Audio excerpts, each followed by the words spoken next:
Greetings everybody. My name is Sam. And before this presentation starts, I want to ask you one small little question.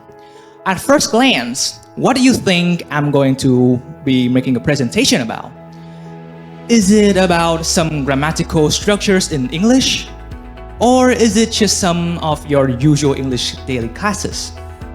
Well, today I'm going to take you on a journey to where we often overlook, to the place that we often overlook ourselves, and that place is the present. So I'm going to divide this journey into 3 parts. First, I'm going to accompany you through this journey. Second, why and how you should accompany me through this journey as well, and what might be the outcomes. So first, imagine this, a mountain climber. Done? So a mountain climber, he's climbing halfway to the top of the mountain. So this might get a little bit mathematics here. So what are the percentage that you think he is going to either look down or look up? It's very obvious, right? 50-50. 50 he will look up, 50 he will look down. Well, from my perspective, I slightly disagree. I only think that 10% he either look down or look up, and 90% he will focus on what's in front of him. Why? Well, he might look up to either see how far he is until he reaches the top, or he will look down to admire his own progress. However, most of his attention goes to what's in front of him. Where his grip's at, where are the cracks in the mountain so he can put his hands, his fingers on it, right? He don't focus looking up or looking down. He only focus what's in front of him, right? So let's fire up our imagination with this one. So looking down is like looking at the past, and looking up is like looking to the future. Looking down or grieving for the past memories is quite dangerous, right? Because it brings anxiety, it brings the feelings of nervous, it brings worrying thoughts. And looking up, it looks so far and out of reach that it also brings lots of anxiety and worrying thoughts.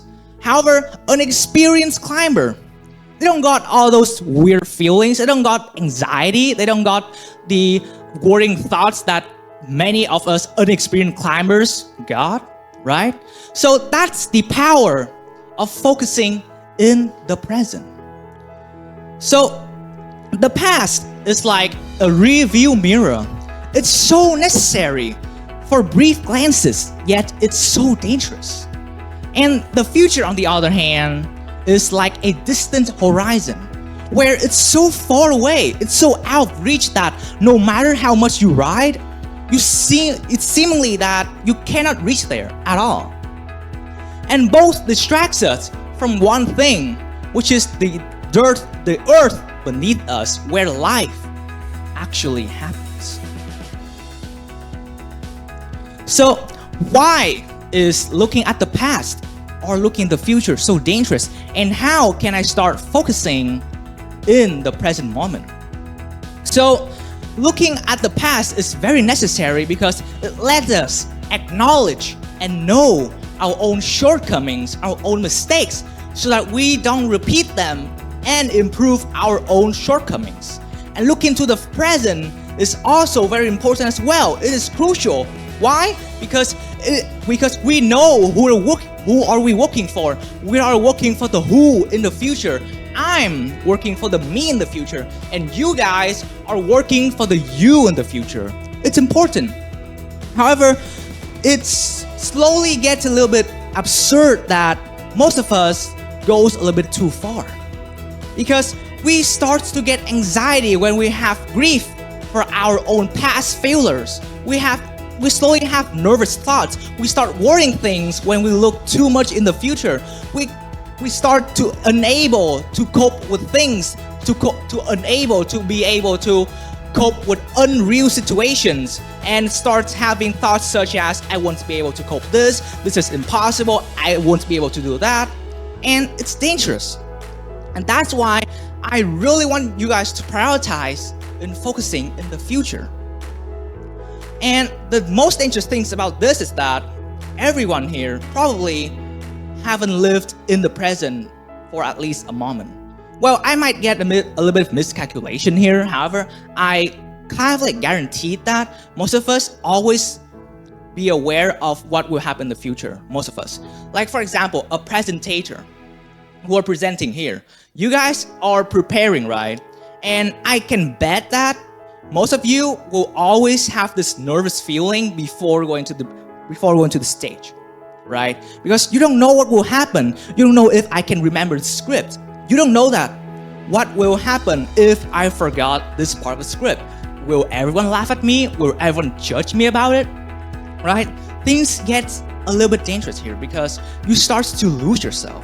You don't focus on yourself anymore. You don't focus in each steps.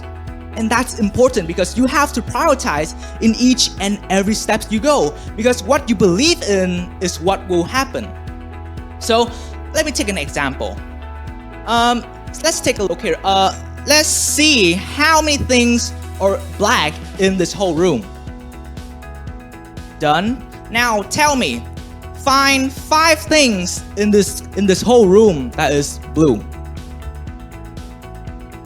You can't. At that moment, at that specific moment, you cannot find that blue thing because you're so focused on finding what's black. Oh, that shadow is black. Oh, that thing's black. But you neglect the other things. So what you focus and what you prioritize in will become the truth. Because when I told you guys to find 5 things, I can bet that you guys are trying to make up something that is blue. Like maybe you saw that light on the computer over there and you say that's blue, right? I mean, it is if you believe it is. So what you believe in is what will be the true thing, right? So focusing in the past will stop us from socializing. It contributes to anxiety, it contributes to depression, and focusing too much in the future leads us to doubt ourselves. Whether our skills, whether our abilities are on top, whether we're actually being our true self. And slowly, our skills will slowly degrade because we don't even know where our true abilities are, right? We become so doubtful of ourselves. And that's not a good thing for our health, for our mental health, for our well-being. And past, present, and the future are all connected. It's like a notebook. Past is the already written pages. The present is the page that you're currently writing. And the future are the blank pages. You are the one holding the pen. So you should write the stories right now. You should focus what you're trying to do. You should prioritize what are the daily things that you should do now. You should do things now. Why are you worrying about the future? Why are you worrying about the past? Worrying about past memories or worrying about unreal situation in the future? That is so absurd. Why are you doing that? It's not good for you, right? Because the past is a delusion of the future. What happens in the past always makes us to believe it will happen in the future. So many of us always have those worried thoughts. So how do you even cope with this? Just start focusing on what you're trying to do. Focus on each steps you do. Even the goal is looking a little vague, looking a little cloudy, each steps have to be stable. Each steps that you walk towards your goal have to be clear. Because if you don't focus on each step, you might fall at any given time. And you might not even know, because when failure hits, it hits hard. So that's why you should start focusing. If you have a big ambition, if you have a big dream, you should start focusing on each and every step, each improvements, each enhancement, every single day. No one can get jacked, no one can get lean by just one day of exercising. It must be a progress of months and years, right? So this leads us to the outcomes. What will truly happen when you start gathering yourself, when you start living in this moment? relationships start to bloom because you're actually there for those people. Your true self is actually there in that place with other people, right? Friendships also starts to bloom. Life flourishes and filled with joyful and peaceful moments and fulfillment, right? And as the garden of the seeds that you plant starts to grow, it will become a sanctuary where you always want to return to.